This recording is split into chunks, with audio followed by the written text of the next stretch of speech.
on est en train de confiner la démocratie en réalité. On va faire un vote ultra rapide, sans quasiment de débat, une intervention par groupe, avec un vote, ce qu'on appelle un vote bloqué. Alors je vous rappelle qu'au départ, on avait prévu ce mardi après-midi de voter sur des questions précises, notamment par exemple le tracking.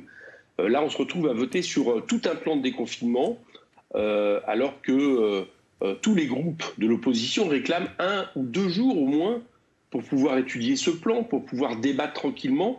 Et une fois de plus, le Parlement est nié. Le président de la République a décidé d'une date, en fonction très certainement de critères avant tout économiques. Et à partir de là, le gouvernement est en train de courir pour essayer d'être prêt à cette date.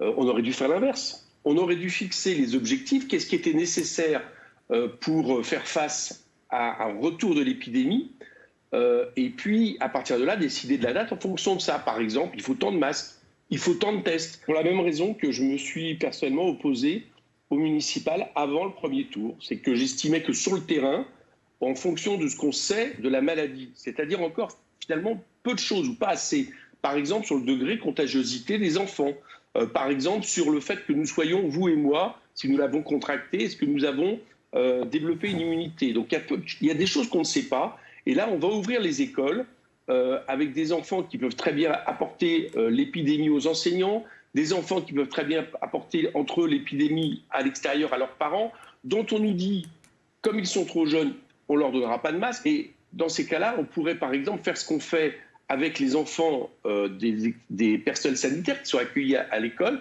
et imaginer par exemple que les enfants qui sont le plus en décrochage, qui ont le plus de problèmes, soient effectivement accueillis, mais dans des conditions sanitaires et d'espace qui permettraient, j'allais dire, de limiter les problèmes.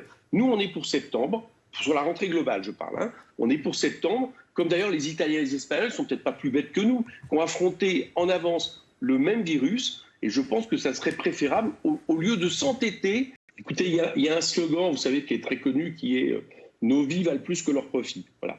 Donc, moi, je vais vous dire une chose. Évidemment que je pense qu'il faut qu'il y ait à un moment donné une relance de l'activité économique. D'ailleurs, il serait de bon ton qu'elle ne se fasse pas sur les mêmes bases et sur le même système qui nous a entraînés là où nous sommes, c'est-à-dire dans une crise sanitaire, qu'on revienne sur la question du partage des richesses, qu'on ait un peu une vision environnementale de long terme qui fait qu'on n'alimente pas la croissance pour la croissance. Mais je mets ça de côté, mais je le pointe juste pour dire que le monde d'après, il se prépare maintenant. Mais bien sûr qu'il faut une relance de l'activité, notamment pour les personnes au chômage. Mais ça ne peut pas se faire au détriment, 1, des salariés qui vont se retrouver au travail, et 2, des personnes qui pourraient contaminer. On sait que ce virus est très contaminant. Ce qui m'inquiète, c'est que cet après-midi, on est juste, j'allais dire, quelques points, une espèce de ligne stratégique, et que, par impuissance, faute d'avoir planifié, faute d'avoir organisé la production, le Premier ministre, après, se défausse sur les collectivités, les entreprises, en leur disant maintenant, c'est à vous de jouer, de vous organiser.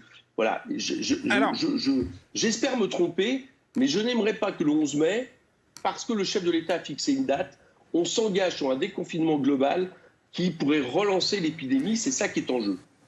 Dès lors qu'on a un espace confiné, c'est-à-dire un espace où on a des contacts sociaux, oui. Bon, mais pour ça, encore faudrait-il que les masques soient donnés, soient suffisants. Pour l'instant, ce n'est pas le cas. Faudrait-il qu'ils soient gratuits, parce que les masques, ça va coûter cher.